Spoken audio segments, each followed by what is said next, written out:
In Naples, the perfect pizza is cooked in a wood-fired oven.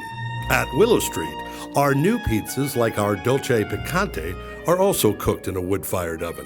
The perfect pizza. It's closer than you think. Hello and welcome to Jazz Tonight. I'm Michael Jacobi, executive producer of Jazz on the Plazz and host of Raising the Standards on KSCO Radio Santa Cruz. Well, we're continuing our summer homage to the great Duke Ellington. We're going to wrap the whole thing up next week with Alexis Cole. But there's one week during the year, as our tradition, that we bring the Monterey Jazz Festival County High School All-Stars in. And they will be here tonight, although by the time you're seeing this, they will have already been here. But we've got a special guest, and we're so delighted that the good folks at Willow Street Wood-Fired Kitchen are sponsoring Jazz Tonight. We are welcoming for them their new executive chef, Justin Horn. Hey, buddy, how are you? Great, how you doing? Justin Horn. Right. Now, with a name like Justin Horn, it was either executive chef or a 007 or something. Sure, 008 License probably. to Kill. Yeah. Absolutely. Yeah. Horn. Justin Horn. Well, it's good to see you. Welcome to Los Gatos. Thanks. And tell me a little bit about, growing up. Where'd you grow up, in Southern California? I grew up in Southern California. I was born and raised my young years in Big Bear, California, and then high school and college in, Newport, Costa Mesa area. So now, Big Bear's up in the hills, yep, right? Yep. People don't think Southern California has mountains and snow, but we do, and it's pretty awesome there. Did you grow up skiing and stuff? Yeah, snowboarding my whole life. Yeah. Okay. Yeah. Now, it's funny because we obviously, when you're not here, we're talking to musicians, sure, equally creative. Sure. And one of my questions is always, growing up, was there a lot of music in the house? In your case, growing up, your mom a great cook? Your dad my mom's a cook? a great cook. Is she? My mom's a great cook. Actually, how about your dad? My dad's a great griller. Is he? Okay. Yeah, he makes good meat. He makes his own sausage. But if you give him like ribs, he might burn them. Okay. But if you give him like, maybe a sausage from scratch, and then he'd put it in the casing and do it all himself. Yeah. And is your mom formally trained?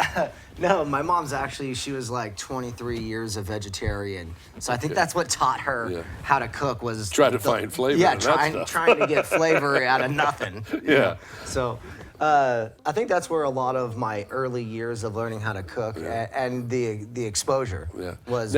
Now, what's their ethnic background? They're both Irish, Scottish. That's pretty much what I am. Because my mother's English. Okay. And I didn't know meat had blood till I was 20. That's awful. But everything was boiled. Yeah. So, but that's my grandmother. For sure. Right. Yeah. What goes with potatoes? Boiled beef. So, your earliest memories about? Did you say, "Mom, let me help her"? Were you in the kitchen? Did you hang out watching her cook? One of my favorite memories of growing up from young till even early college was smelling Mom's bread. Yeah. Because my mom made fresh bread. She made fresh bread. Yeah. Maybe 3 times a week, even 4 times a week, and that was just, I'm spoiled rotten now. Now, you're not as old as I am, you're a generation behind me. However, your mom in those years, that wasn't with the bread cookers and the bread machines. Oh, Lord, no. That was the real deal. Yeah. Yeah. I mean, in fact, she took it to the next level, and she'd, go buy wheat berries and grind them, thinking that, the unbleached flour from gold medal or something was still had additives, and so she would grind her own wheat berries and do that whole thing. Now, was she a vegetarian when you were growing up? She was a vegetarian from the time I would say 3 or 4 years old until I was about 25. So you kind of had to be a vegetarian, or mostly. Of course, yeah. Now, what is that in terms of what you bring to the table? Tell me the effect of those nuances as a child. Well, those nuances I think it brings to any restaurant that I'm in is the vegetable forward menu I do, and I think it's subconscious. I don't think that I really think about it. I think one of my largest philosophies... That's classic farm to table. Yeah, exactly. Right? Yeah, okay. One of my largest philosophies is just what grows together goes together. Yeah, okay. And so often in California, protein is expensive if you're trying to buy it from the best purveyors. So when it's applicable without it, then I try to do so, And That's interesting. Now, so where'd you go to college? Went to college at Orange Coast College. Okay. Is where I went to culinary school, and I got a baking degree as well as a. So what? The baking degree starts small and it gets really big. Yeah. That's a different It rises. It rises. Tell me, at what point? I mean, we're all of us sophomores going, I think I'll be a business major. Sure, I'll be broadcast. At that early, high school, you said, Oh, I'm going to cook. Lord, no. I went to college originally, right out of high school, like people do. And I started going down the road of kinesiology, and I played hockey up to junior league. Ice hockey. Yeah, ice hockey, as well as roller, actually. Yeah. And I was, my goal, I think, right out of high school was to coach hockey. Really? Yeah, Okay. and so I started doing kinesiology, and that kind of has a parallel with food as well. Yeah. Dietary courses. Well, And, studying it, yeah. calorie plan, calorie counting, and all that is part of the process. And in doing that, I kind of just realized that Americans' food is so processed that I wanted to know where it starts to where it begins, and that kind of was the beginning of my journey. Well, it's interesting. You talk about processed food. I was in Portland over the weekend. As you know, yeah. my daughter is sings in a punk rock band, which is God's way of getting even with me. And we were at Warped Tour, which was interesting. But Portland is a very conscious dietary town. There's a store up there called Salt. I don't know if you know about this. And you go in, and it's all different salts. Yeah. But salt is not what we eat. We eat this processed stuff. Yeah. That we have no idea what it Iodinized, importance and stuff. yeah. But you get a salt from Cyprus. I mean, it's a totally unique thing. The mineral content in those things is completely different than, from region to region. There's actually a company outside of Portland, I believe Coos Bay area. It's called Jacobson's Salt Company. Okay. And it was just a gentleman, I believe he's actually from California, but he had just saw the market from chefs being in our area wanting to see this product, locally. So then he moved his project up to Oregon and started making his own centralized salts, being able to say Coos Bay, Coos Bay salt and Gold Beach, Oregon salt, and just trying to regionalize and have a different flavor profile. And I think he really started educating other chefs, especially chefs in San Francisco area, to the point where now most of the chefs I know use Jacobson salt. Well, I had a shop called All Mayonnaise, and it just really didn't catch up. It was just, All different kinds of mayonnaise. Yeah, I had Hellman's, I had Best Foods. It just didn't work. I want to talk next break. I want to talk about your experiences in Napa. But let's wrap up a little, as you were saying that you wanted to coach. So was there an epiphany? It says, I'm going to cook. I mean, where did we get to this? Really, I always tell this story, and I don't know if it's morphed into my own story. I'd like to ask You've my told it dad. enough, you believe it, right? Yeah, exactly. I love those stories. Yeah, that's what I was going to say. I'd love to ask my dad what the real story is at this point. Because I think I was about 23 or 24, and I, did my associates in kinesiology and left, kind of open-ended.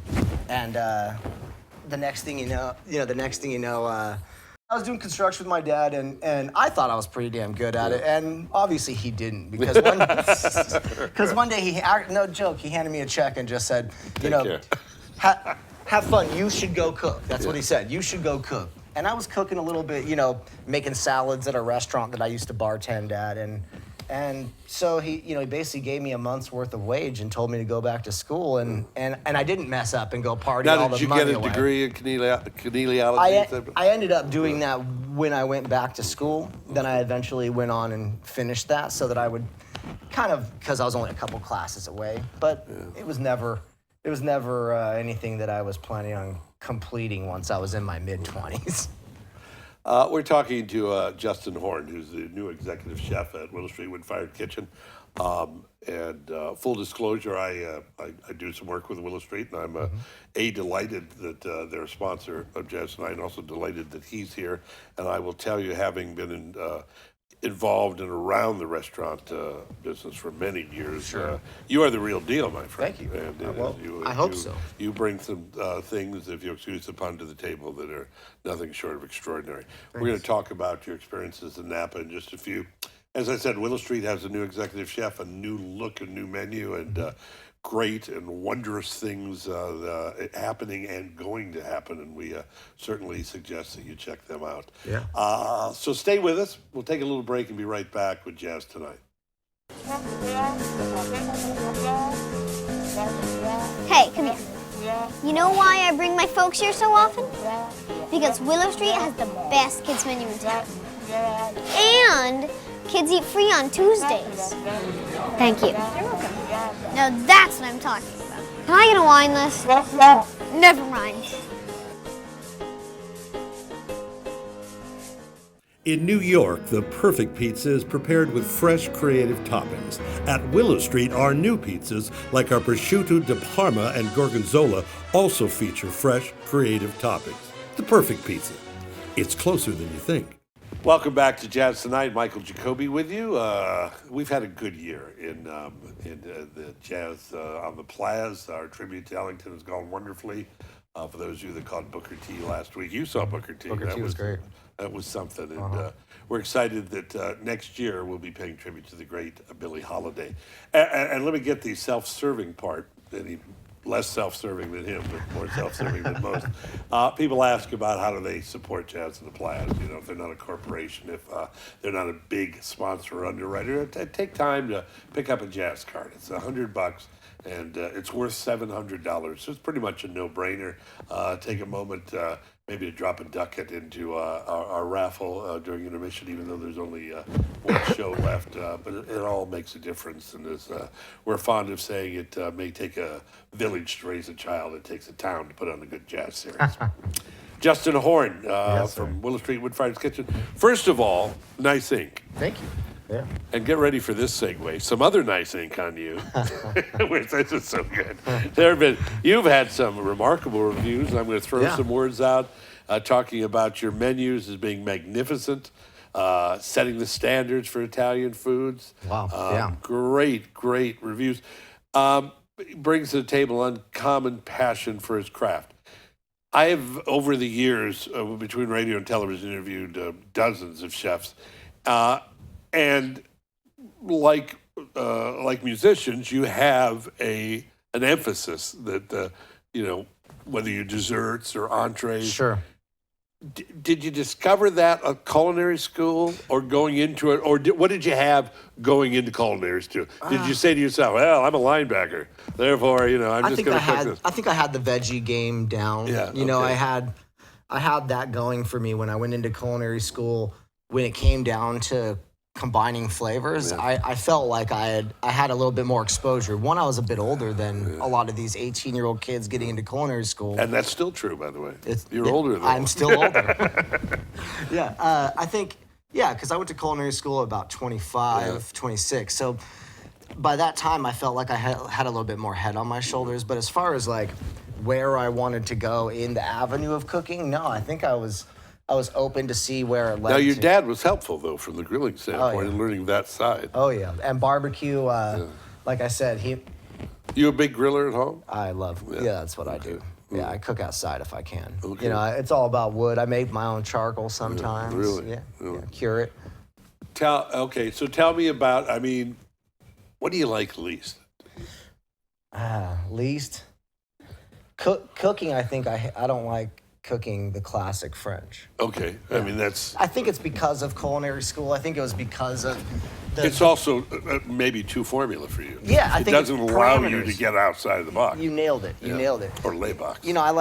Once I learned the techniques of, the French technique is what everyone uses. Yeah. So once I had learned the technique, then I felt like the French cuisine left me to a parameter. You can't do this because Lyonnaise is Lyonnaise. Right. And it may be the only cuisine where most cuisines encourage you to play with to be creative. But French is like, do not fool with that. You don't mess with duck all around. That's you right. just don't mess with it. Right. It's oranges and duck. So I don't know what it is about Napa. I don't know if it's in the water, but great chefs. Yeah. Yes. Great chefs may not go there, but great chefs come out of there. I think you're good. I think you nailed that. I think chefs don't go there that are already amazing. Chefs end up amazing there, and then they grow too big for the valley even. You know, where you can't just run one restaurant in Little Napa Valley. You got to run a place in San Francisco as well as Napa, and maybe even hit up Healdsburg. And Well, you know, it's interesting because everybody talks about Keller and the French Laundry. yeah, But like New York, there's 5-star restaurants, and there are a million other great restaurants. Exactly. And Napa, Sonoma's the same way. You got it. You say, we can't get a reservation there. That's okay. Well, here. Yeah. Yeah. Talk about where you worked up there. Well, I started out at Angel. I moved up to Napa basically to work for an oak tree. And an oak tree, And you had a gig when you went up there. So they hired with you. an oak tree, yeah. Okay. I had no gig when I pulled into Napa. Yeah. Actually, I'll rewind a bit. My uncle runs restaurants as well as ran vineyards, and he was the general manager of the culinary school up there, the American Culinary CIA, Culinary Institute of America, and he kind of ran that whole thing. And I was living in Lake Tahoe, and he called me up and said, Your dad says you're not doing anything. I wouldn't be, you know, I don't know that part. I wouldn't be surprised at all if my father gave my uncle a call. Yeah. But either way, my uncle called me up about 2010 and said, you know, there's these two guys in Napa. They're doing God's work, and you need to get back to work. Because I'd gotten my chops in LA and gotten a little worn out, and I went to Tahoe to basically go snowboard for a couple months. And anyhow, my uncle called me up and said, you got to see what these guys are doing. I had a meal. I basically walked in the back door of the kitchen and peeked my head in and said I wanted to work here. When you get to Napa as a chef, do you either say to yourself, yeah, I got this and I know a lot more than I thought, or, my God, I had no idea. Well, I was on the latter. I'll tell you that for sure. Okay. I was It's on a the new ladder. world. Because I came from Orange County, LA, and I was sous chef and executive chef at other restaurants, but I was still climbing up that ladder, I felt. And I felt that my techniques and my chops weren't honed. So when I got to Napa, I was green, you know, in my opinion. So I took a big step down and learned from Curtis DeFady, who was the original owner of An Oak Tree, and just put my head down and tried to learn anything I could from him. And I think that's to answer, longly, I think that's the way to answer where pizza came into my, my portfolio was really he had grown up in Napa Valley around all these restaurants, but he had gone to Italy every summer, and his uncle was in Palermo. And the next thing you know, he had all this knowledge of Italian food. And so I just kind of soaked up everything I could from him, and my career kind of evolved into an Italian chef. Willow Street, which of course has been an iconic destination for a couple of generations. Yeah, decades. And we've been talking about the perfect pizza, which got better, to be honest with you. You made a statement. You said there's a thin line between good and great. The difference, I believe, lies in the details. What does that mean? That's a great quote. It is a great quote. You wouldn't have used it if you didn't like it. I've been using it from Curtis for about 6 years. But what does that mean? To me, well, like, for example, I'll use the pizzas for example. They, Willow Street had a great dough. They had a great toppings. I didn't have to change any of these things. Really, all I have changed is small nuances in a percentage of yeast and water, and then the amount of temperature I'm putting these ovens into, or this dough into the oven. So the oven stays at a hotter temperature, which will actually cause more air leavening. That's the theory. So that is the thin line between these details. And a lot of it's nuances. It is. And we should warn the audience, by all means come in, but it's still a work in progress. You're still putting the new pizza and absolutely. And there's nothing being thrown away. As you said, and I really appreciate it, so this is a great product. All it can, you can maybe tweak it a little bit. Yeah, make it a little that's better. pretty much all I'm trying to do. And that's the analogous to jazz. When you were talking about the guy in Napa that took you under his wing, I have seen you do that with your underlings in Los Gatos. Well, I try. And that's special. That's that's what jazz players do, and why jazz, like many genres, survives. Yeah. And there's such a connection with the past. That's important to you, to train people and to pass on. Yeah, I feel like I said, my first career path was to be a coach, and I feel like I still am. I think that's where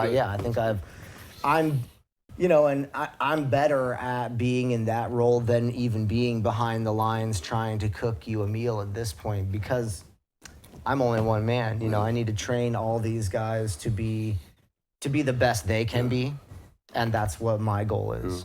Yeah.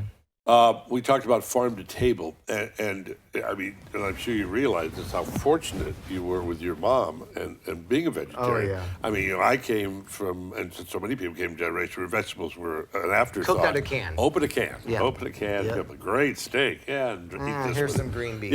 Yeah, and that farm to table movement, did that start in Napa? It's just No, I don't think so. Really, if you do your research, it started with Jeremiah Towers. Okay. Jeremiah Towers in Oakland, Right. and Stars Restaurant and Alice Waters. Right. Basically Jeremiah Towers started this whole thing, and some chefs may disagree, but it's the truth. He pretty much found foragers, because there weren't these farming. Available. He went and found foragers that he would just say, whatever you come in, I'll buy in the back door and I'll give you cash. And that's how it all pretty much started. Well, as the tail started to wag the dog on that whole Yes. concept, God, it's like if you're not, it's easy to say farm to table. We use local wineries. Well, if there aren't good local wineries, it doesn't do any good. Then you buy from the good places, That's right, right? exactly. Yeah. If you're fortunate enough to be in a farming community. Yeah.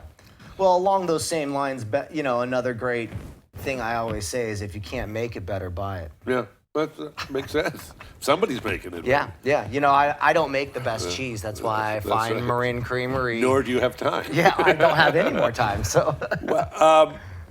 What's favorite dish that you cook? Or what's your go-to dish? All right. A margarita pizza, if you're saying pizza. Okay. And the reason why I say that is because it's the standard. And what's on a margarita pizza? Margarita pizza is nothing but sauce, San Marzano sauce, obviously the dough, mozzarella di bufalo, which is buffalo mozzarella, DOP from Italy, which does make a big difference, and some good olive oil. Okay. Mozzarella, and a little bit of basil at the end, and you're good. And the reason why I like that when someone tells me to cook for them to kind of taste my style of pizza is because it's the simplicity. You're gonna taste that.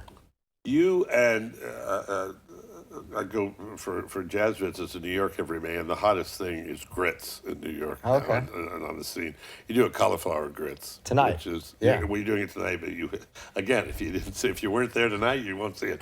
But which is a great item, and grits has really caught on as a side dish. It's like the very hip side. It's kitschy, yeah. Yeah, it is. It is, and I guess I'm part of that movement sure. because I think it's a great utilization of products that people don't want to use. A lot of people wouldn't order a cauliflower puree, but so then you call it grits and you add some smoked Gouda, and the next thing you know, people are eating it. Justin Horn is the new executive chef at Willow Street, a wood-fired kitchen, and I'm sure that you were expecting this pun coming, but he won't blow his own horn, but I will, because this gentleman is the future of Los Gatos and certainly the future of Willow Street, and we're delighted that A, Willow Street hosts, and B, you work for him. Thank you, my friend. Thank you. Delight to see you. Thanks for having me. Thank you. That's Jazz Tonight. Next week, as we close the summer of Ellington, we will talk with Alexis Cole, who's a terrific jazz vocalist from New York City. That's Jazz Tonight. Until next time, I'm Jacobi. I'll see you soon. In other words, please be true. In other words,